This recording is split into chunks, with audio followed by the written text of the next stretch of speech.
Hello and welcome back everyone to my another vlog of Japan. आज हम पहुंच गए हैं जापान टोक्यो और अभी के बज रहे हैं सुबह के 7। ये हमारी 7 घंटे की फ़्लाइट थी जो हम दिल्ली से कंप्लीट करके यहाँ पर पहुँचे हैं।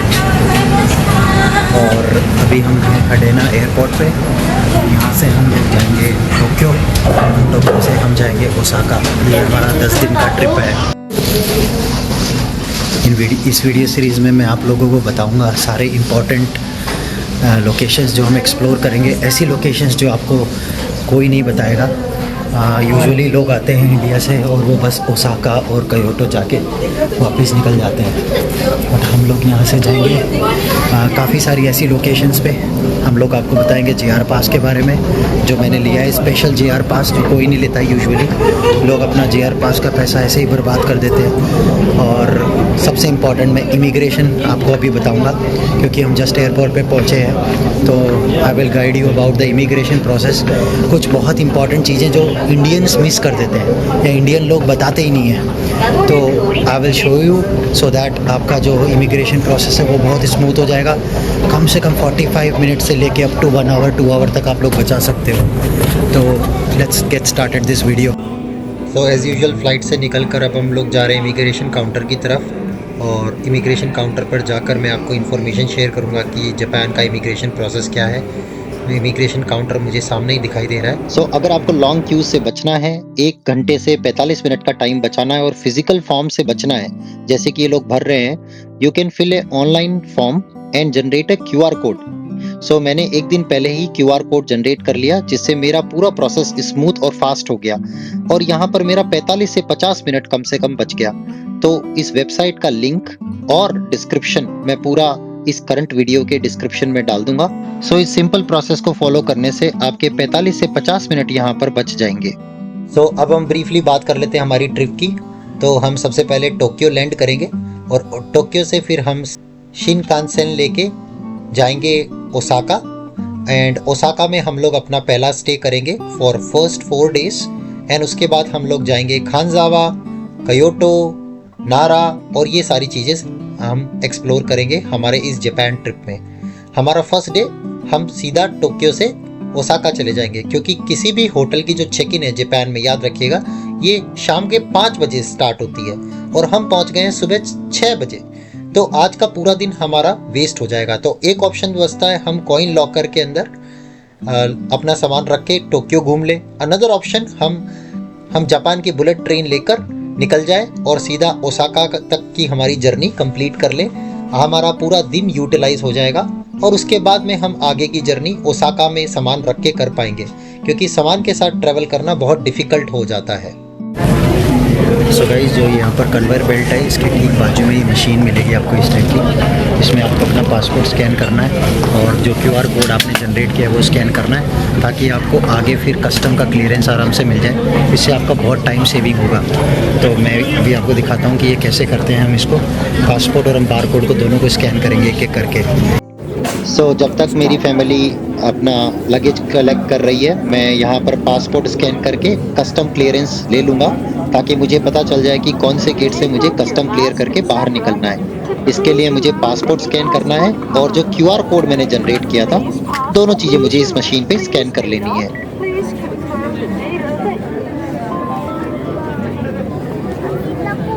सो कस्टम क्लियर करने के बाद अब हम लोग बाहर निकल गए हैं और थोड़ा सा आगे आके राइट साइड में हम लोग जा रहे हैं निंजा वाईफाई काउंटर, जहाँ पर मैं अपनी सिम एक्टिवेट कर लूँगा। ये सिम कार्ड मैंने ऑलरेडी क्लूक से बुक कर लिया था और यहाँ पर बस मुझे बारकोड शो करना है और मेरी सिम एक्टिवेट हो जाएगी, जिसको मैं as a internet throughout my entire journey use कर पाऊँगा।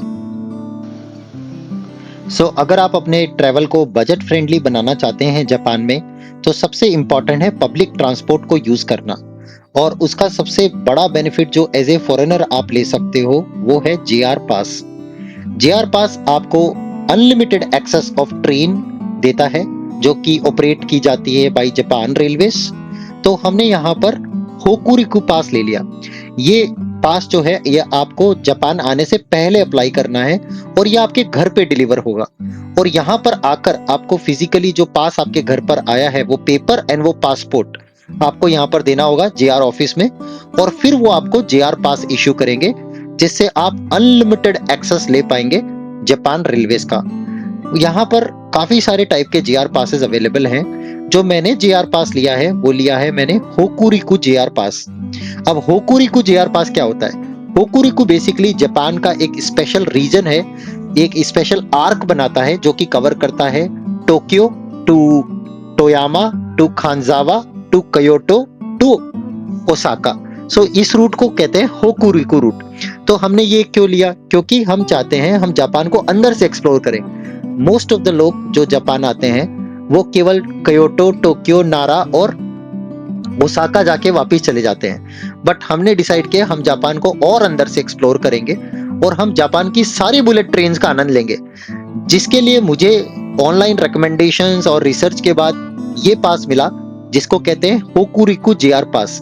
ये बेस्ट पास है एक्चुअली, इससे बहुत कॉस्ट सेविंग होने वाला है। In fact the first day itself हमने 50,000 रुपए Indian rupees per person save कर लिया by taking the bullet train from Tokyo to Osaka.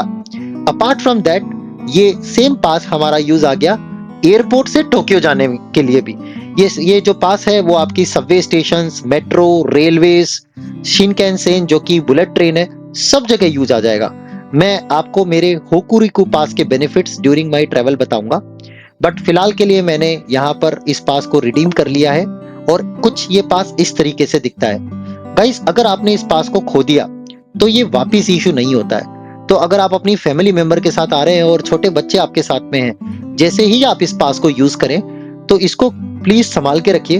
अगर ये खो जाएगा तो दोबारा इशू नहीं होगा, आपका वो पैसा बर्बाद हो जाएगा। But you will see during my trip ये कितना ज्यादा बड़ा कॉस्ट सेविंग हमको करता है। इनफैक्ट कोई खर्चा ही नहीं है जापान में ट्रेवल करने का। एक बार आपने JR पास ले लिया, एक्टिवेट करा लिया, उसके बाद आपका जापान में ट्रेवल का कोई कॉस्ट नहीं है, अगर आपने सही JR पास सही टाइम पर ले लिया तो। अच्छा, JR पास के अलावा हम साथ में ले रहे हैं सुइका कार्ड। इसके लिए आपको एडिशनल पे करना पड़ेगा। कार्ड का कोई कॉस्ट नहीं है, बट उसमें जो मिनिमम बैलेंस आपको लोड करना पड़ेगा वो है 1000 yen up to 10,000 yen. Suica card क्या यूज आएगा? जहां भी आपका JR पास नहीं चलेगा, JR pass only JR lines पे काम करता है, बट अगर आपको बस, मेट्रो या सबवे से ट्रेवल करना है किसी किसी लोकेशन पे, स्पेशली विद इन ओसाका और बिटवीन नारा और विद इन नारा आपको बसेस लेनी है, तो सुइका card is one of the best way. In fact ये सारी जो वेंडिंग मशीन्स है, जो आपका कॉइन लॉकर्स हैं, सब जगह सुइका कार्ड यूज आ जाएगा। तो हमने अलग से सुइका कार्ड ले लिया वहीं JR के ऑफिस से, और उसमें 3000 येन का बैलेंस लोड कर लिया, ताकि हम वेंडिंग मशीन्स, बसेस और सबवे स्टेशंस में जहां JR पास नहीं चलेगा, जहां JR लाइंस नहीं है, वहां इसको यूज कर सके। तो मैं इमीडिएटली आपको ये भी रेकमेंड करूंगा कि आप इसको भी साथ में ले लीजिए, जहां जहां आपका JR पास नहीं चलेगा। सुइका कार्ड आपको बहुत हेल्प करेगा। बट अपार्ट फ्रॉम दैट, आपको जापान आना है तो मिनिमम 2 से 3 लाख रुपए, अगर आप फैमिली के साथ आ रहे हो, 3 लाख तक की जापान येन आपको लेके आनी है। इसकी जो maximum limit I believe 5 lakh Japan yen आप कैरी कर सकते हो। बाकी आपको चेक करना पड़ेगा इमिग्रेशन, कस्टम रूल्स, बट आपको कैश लेके आना है। क्यों? क्योंकि कैश इज वेरी इंपॉर्टेंट। काफी लोकेशंस ऐसी है जहां पर कैश ही यूज आएगा, सुइका कार्ड और JR पास आपको यूज ही नहीं आएगा, तो एटलीस्ट कुछ कैश भी आपको कैरी करना है साथ में। तो ये हडेना एयरपोर्ट का स्टेशन, JR स्टेशन, यहाँ से JR लाइन जा रही है। इस यहाँ पर हम टोक्यो मोनोरेल लेंगे और हर 3 मिनट में टोक्यो मोनोरेल है। यहाँ से हम लास्ट स्टेशन जाएंगे, वो आपको दिख रहा है, हेमामा टूचो से फिर हम चेंज करेंगे और फिर हम जाएंगे Tokyo metro, Tokyo main station, और टोक्यो मेन स्टेशन से फिर हम लोग आगे की यात्रा हमारी ओसाका तक की तय करेंगे। तो मैं आपको दिखाता हूँ JR पास कैसा दिखता है। ये पास आपको लूज़ नहीं करना है, ये एक बार ही इशू होता है और हर जगह आपका यही पास चलेगा। ये देखो, इसकी कॉस्ट है 30,000 येन, एक JR पास की कॉस्ट। और हमारा अभी जो ओसाका का शिनकैनसेन का जो टिकट था वो केवल एक साइड का टिकट 14,000 येन का था। तो ओसाका जाना और आना आपका तकरीबन 28,000 येन, और 30,000 येन में हमको ये होकुरिकु पास मिल गया, जिससे हम पूरा जापान का जो ईस्ट एरिया है पूरा घूम पाएंगे। तो इतना फ़ायदा होता है अगर आप JR पास लेते हो। तो गाइस अब हम पहुंच गए टोक्यो स्टेशन और आप मेरे पीछे देख सकते हो कि ये है JR लाइन का ऑफिस, जहां पर आप जाकर अपनी शिनकानसेन बुक कर सकते हो। कोई भी जो ट्रेन आपको चूज़ करनी हो, रिज़र्वेशन कराना है और उसके बाद में यहाँ से उनका एंट्री है। और टीवी स्क्रीन पे जैसे एयरपोर्ट पे रहता है, आपको सारा डिटेल इजीली अवेलेबल हो जाएगा और आप जाकर उस तरीके से बुक कर सकते हो। और ये देखो यहाँ पर काफ़ी सारे बेंटो बॉक्स फूड अवेलेबल है, इंक्लूडिंग डोरेमोन, पोकेमोन का, different kinds of cakes you can सी और डिफरेंट काइंड ऑफ ड्रिंक्स। तो ये सारे काफ़ी टाइप के bento boxes you can C available, जिसमें बिस्किट्स एंड कुकीज़ एंड अभी हमें पता नहीं है कि इसमें से कौन सा आइटम है जिसमें नॉन वेजिटेरियन है, तो हम लोग यहाँ पर चांस नहीं लेंगे। बट जो लोग नॉन वेजिटेरियन खा सकते हैं, जिनको कोई टेंशन नहीं है, वो तो ले ही सकते हैं यहाँ से। तो काफ़ी सारे वेज ऑप्शन भी मिल जाते हैं। ऑफन ये टोक्यो स्टेशन है, काफ़ी बड़ा है। तो अभी मुझे मिल गई है मेरी टिकट। मैं जा रहा हूँ सुरुगा की इस तरीके से मेरी टिकट दिखती है। अब देखिए मेरी ट्रेन है अभी थोड़ी देर में, शिनकानसेन मतलब बुलेट ट्रेन। तो हम ये सुरुगा जाएंगे। और अगर आपको ये गेट पास करना है तो अभी अगर आपने होकुरिकु पास या अपना JR पास यूज़ किया टिकट को बुक करने के लिए, तो आपको दोनों चीज़ें एक साथ इंसर्ट करनी पड़ेगी, तभी आप एग्ज़िट गेट पास कर पाओगे। तो दोनों एक साथ आप डालोगे तब आप एग्ज़िट पास कर पाओगे, ये याद रखना आप लोगों को। तो बेसिकली आपको दोनों अपनी टिकट्स एक साथ डालनी है। और ये देखिए यहाँ पे प्लेटफॉर्म्स दिख रहे हैं आपको, टाइमिंग भी दिख रहा है ट्रेन का। सारी शिनकानसेन जाएगी जो बुलेट ट्रेन से है। बहुत सारी बुलेट ट्रेन है, हर 5 मिनट में, हर 10 मिनट में आपको अलग अलग डिफरेंट एरियाज़ की बुलेट ट्रेन नज़र आएगी। तो टेंशन लेने की कोई ज़रूरत नहीं है। अगर आपने ट्रेन मिस कर दी तो आधे घंटे, 15 मिनट, 10 मिनट बाद दूसरी बुलेट ट्रेन आपको मिल जाएगी। तो इस तरीके से आप जापान में कम्यूट कर सकते हो विदाउट मच कॉस्ट, क्योंकि जापान बहुत एक्सपेंसिव है। अगर आप गाड़ी करके हर जगह जाओगे तो टेक्निकली आप लाखों रुपया खर्च कर दोगे। तो ये अभी हम जा रहे हैं और ये देखिए ऊपर शेड्यूल दिया हुआ है सारी ट्रेन का। और ये देखिए शिनकानसेन इस तरीके से बुलेट ट्रेन आपको दिखेगी जापान की। बहुत तेज़ी से जाती है ये, 250, 300, 350, 400 किलोमीटर की रफ्तार से ट्रेन जाती है। काफ़ी दूरी का सफ़र आप बहुत जल्दी से, और बहुत कंफर्टेबल ट्रेन होती है देखिए। और इतनी यहाँ पर कन्वीनियंट स्टोर भी है साथ में, ये आपको खुशबू आ रही है यहाँ पर। तो कन्वीनियंट स्टोर में दिखाता हूँ आपको, अंदर जाके तो कुछ भी बाय कर सकते हो आप कन्वीनियंट स्टोर से। काफ़ी सारे प्रोडक्ट्स लोग खरीद रहे हैं।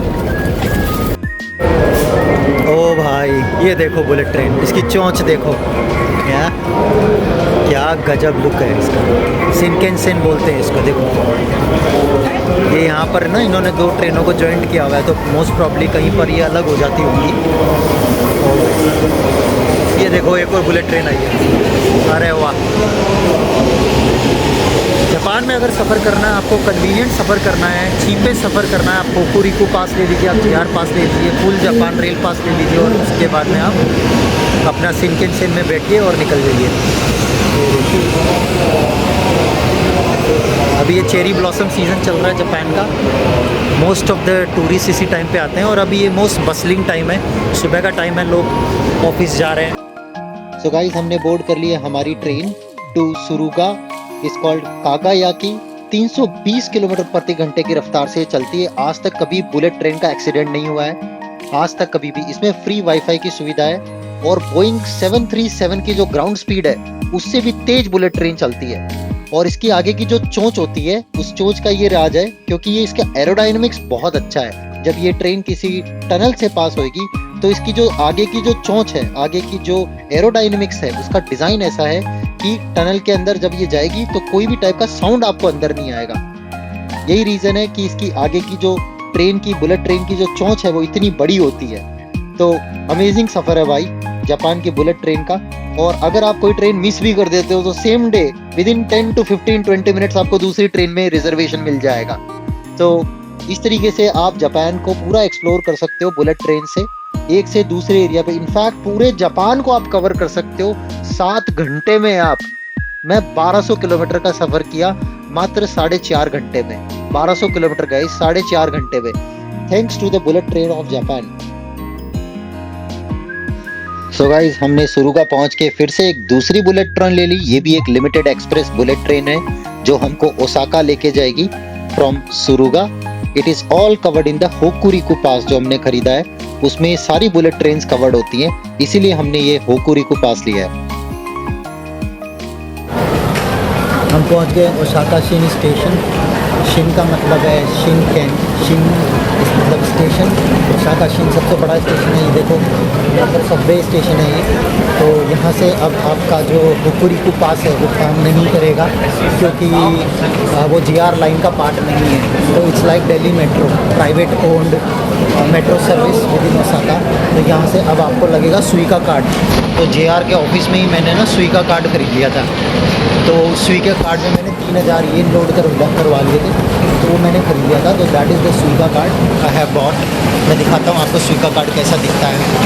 कुछ इस तरीके से ये दिखता है। इसमें सबसे इम्पॉर्टेंट चीज़ है, आपको ये ध्यान रखना है कि इसमें जो पैसा आप लोड करोगे ना, जब आप वापस अपने कंट्री जाओगे 28 दिन तक वैलिड रहता है। उसके बाद जब आप वापस अपनी कंट्री जाओगे तो जो भी पैसा इसमें से वो लैप्स हो जाएगा।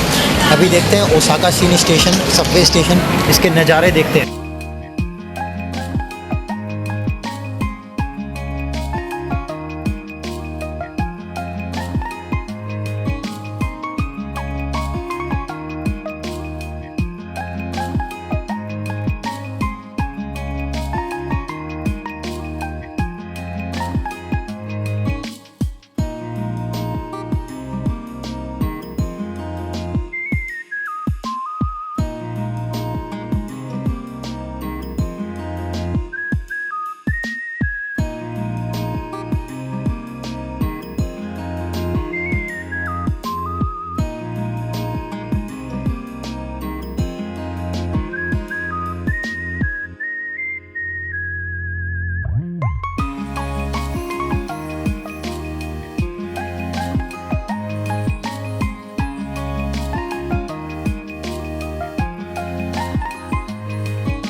तो ये देखो, ये स्टेशन ऐसे दिखता है। अभी यहाँ पर दोनों साइड में ट्रेन आ रही है। अब आपको पता कैसे चलेगा कि कौन सी वाली में बैठनी है? तो आपको गूगल मैप पे जो आप लोकेशन देखोगे उसमें ऊपर आपको प्लेटफॉर्म दिखाएगा। तो ये देखो, ऊपर 2 प्लेटफॉर्म दिख रहे हैं। प्लेटफॉर्म नंबर 1 लेफ्ट में है और प्लेटफॉर्म नंबर 2 राइट में है। जैसे अपना दिल्ली में होता है, एक डायरेक्शन जागीरपुरी की ओर दिल्ली में, अंदर डीप दिल्ली में जा रहे हो, दूसरा आप गुड़गांव साइड में जा रहे हो। तो ये दोनों साइड की आपके डायरेक्शन की मेट्रो आपको दिख रही है। तो ऑफ कोर्स जब गूगल मैप आप देखोगे तो गूगल मैप में वो क्लियरली दिखाएगा आपको कि कहाँ जाना है। आपको 1 नंबर दिखाएगा तो आपको 1 नंबर साइड में खड़े हो जाना है। अब यहाँ पर हम वेट करेंगे हमारी मेट्रो का। थोड़ी देर में हमारी मेट्रो आएगी, उसमें अपन बैठेंगे। और जो गूगल मैप में जो स्टेशन बताया हुआ है वो यहाँ पे आप देख सकते हो कि ये किस डायरेक्शन में जा रही है। तो मेरे को जो स्टेशन पे उतरना है वो है डोबुस्टेन माए स्टेशन। वहाँ से फिर मेरे को मेट्रो चेंज करनी पड़ेगी मेरे कोंडो पे जाने के लिए। जापान में आपको ओनली पब्लिक ट्रांसपोर्ट ही यूज़ करना है हर चीज़ के लिए। तो आपको कोई भी कैब वैब की नहीं करना है। कैब वैब से आप नहीं जा पाओगे, बहुत एक्सपेंसिव पड़ेगा। तो हर चीज़ के लिए आपको पब्लिक ट्रांसपोर्ट ही यूज़ करना है।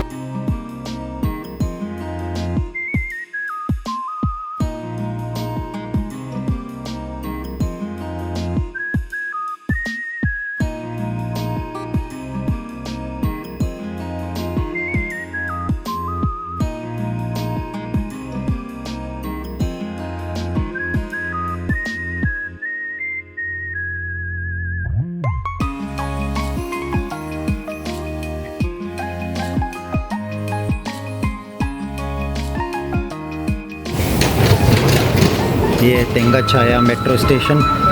यहाँ से अब हम लोग ईस्ट एग्ज़िट से बाहर निकलेंगे और जाएंगे हमारे रूम की तरफ, कोंडो की तरफ। देखो इस तरीके से अपने को निकलना है।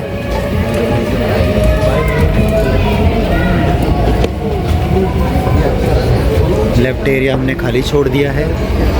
अगर किसी को जल्दी ऊपर जाना है तो इधर से जा सकता है। लेफ्ट राइट में हम लोग खड़े हुए हैं। तो गाइस हम पहुंच गए हमारे स्वीट रूम में। बॉन्जू स्वीट्स इसका नाम है। पर जस्ट हमारा लगेज निकाल रहे हैं लिफ्ट से। फ्लोर पे हमको मिला है कोंडो। और अब हम जाएंगे अंदर, देखेंगे क्या क्या फैसिलिटीज़ हैं यहाँ पर। तो सबसे पहले अंदर आते ही है एक bath tub, shower tub with all the amenities, towel and everything. उसके बाद में हम जैसे ही अंदर आएंगे, यहाँ पर एक हमारा टॉयलेट रूम, और यहाँ पर ये एक वॉश बेसिन बना हुआ है जिसमें टॉयलेटरीज रखी हुई है। And then this is the living room as you can see already. और आई होप यहाँ से आपका सारा लाइट्स ऑन हो जाएगा। Yes, it is getting started. पूरा इन्होंने एयर प्योरीफायर भी रखा हुआ है। और ये है हमारा डाइनिंग एरिया जहाँ पर आप बैठ के जापानीज स्टाइल में खाना खा सकते हैं। This is bedroom 1, you can सी, बहुत अच्छे। एंड देन ये एक छोटा सा dressing room, storage with dressings. यहाँ पर आ जाता है हमारा एक और बेडरूम, काफ़ी स्पेशियस बेडरूम है दोनों। टोटल 5 बेडरूम का ये जो स्वीट रूम हमने बुक किया है।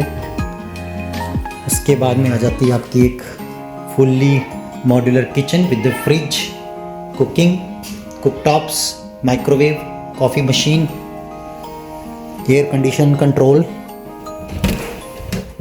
यहाँ पर आपका टॉवेल, फिर वॉशिंग मशीन और एक और बाथ टब, बाथरूम।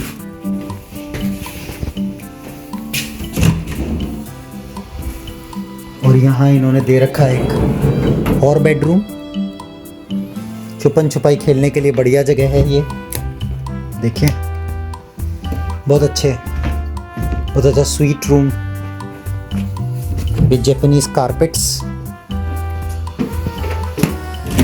देन आ जाता है आपकी टॉयलेट सीट एक और ये आपका 5th बेडरूम जो इन्होंने दे रखा है। काफ़ी शानदार डिज़ाइन और बिल्टअप है। एरिया काफ़ी बड़ा है, एक 3 या 4 कपल फैमिली के लिए आइडियल है। इसका टोटल कॉस्ट हमने पे किया अराउंड 2 लाख रुपए फॉर 3 डेज। तो that is the value for money. And यहाँ पर ही देखिए कितनी बड़ी चिमनी लगी हुई है, कितना बड़ा फ्रिज है। यहाँ पे कुकिंग का सारा आप सामान कर सकते हैं। एंड प्लस देखिए यहाँ पे ड्राइंग एरिया कितना बड़ा हुआ है। तो ये हमारा जॉय स्वीट्स रूम कॉन्डो। आप खुद से कुकिंग कर सकते हैं, यहाँ पर आराम से रिलैक्स होके एंजॉय कर सकते हैं घर के जैसे। और ये है Japanese style heating room with A television. कितना प्यारा बनाया हुआ है, पूरा जापानीज स्टाइल में डिज़ाइन किया हुआ है। Very ideal for 4 to 5 family. अगर आपके बच्चे बड़े हैं, बड़े बच्चों के साथ आप आ रहे हो तो वेरी आइडियल, बहुत ही ब्यूटीफुल। होपफुली यहाँ से कुछ हमको व्यू भी दिखेगा। ओके, ये अपना रूफ पे जाने का एक्सेस आई बिलीव, बहुत बढ़िया। सारी एमिनिटीज़ आपको मिल जाएंगी 3 दिन में। A perfect home far away from home. और यहाँ है हमारे कॉन्डो का सबसे बढ़िया आकर्षण। ये एक पेंट हाउस टाइप का रूफ बना हुआ है और यहाँ पर है एक जकूज़ी, काफ़ी बड़ी जकूज़ी बनी हुई है विथ शावर्स। सो जापानीज़ लोगों का एक ट्रेडिशन है जो ये लोग हमेशा फॉलो करते हैं। इससे ये काफ़ी यंग दिखते हैं। ये अपनी बॉडी को 40 डिग्री सेंटीग्रेड पे हीट करते हैं एक्चुअली। सो ये गर्म पानी में बहुत बैठते हैं, तो उसी को फुलफ़िल करने के लिए इन्होंने यहाँ पर एक जकूज़ी बना रखी है जिसमें आप हॉट 40 डिग्री के टेम्परेचर के ऊपर आप आराम से अपनी बॉडी को हीट कर सकते हो। तो इस टाइप से ये पेंट हाउस बना हुआ है। इवनिंग के अंदर आराम से आप बैठ सकते हो, रिलैक्स कर सकते हो और यहाँ पर मस्त आप जकूज़ी का आनंद ले सकते हो। बहुत बढ़िया यहाँ पर इन्होंने सेटअप कर रखा है पेंट हाउस का। So this is our entire condor. I hope you liked it. इस कॉन्डो की जो लिंक है बुकिंग की मैं डिस्क्रिप्शन में डाल दूंगा वीडियो को। अगर आप बड़ी फैमिली के साथ आ रहे हो तो आप आराम से इसको बुक कर सकते हो। तो दोस्तों गुड इवनिंग। आज का दिन यहीं ख़त्म होता है हमारा जापान में फर्स्ट डे। हमने चेक इन कर लिया है हमारे रूम के अंदर और अभी इवनिंग हो रहा है, तो मैं इवनिंग वॉक के लिए निकला हूँ और मैं सोच रहा हूँ थोड़ा पानी भी ले आऊँ।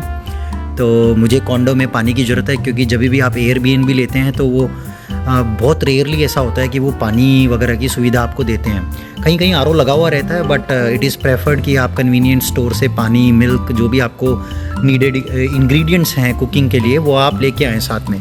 तो अभी मैं जा रहा हूँ 7-Eleven। आइए देखते हैं कैसा रहता है। एक छोटा सा वॉक लेते हैं और देखते हैं कैसा लगता है। तो लेट्स गेट स्टार्टेड।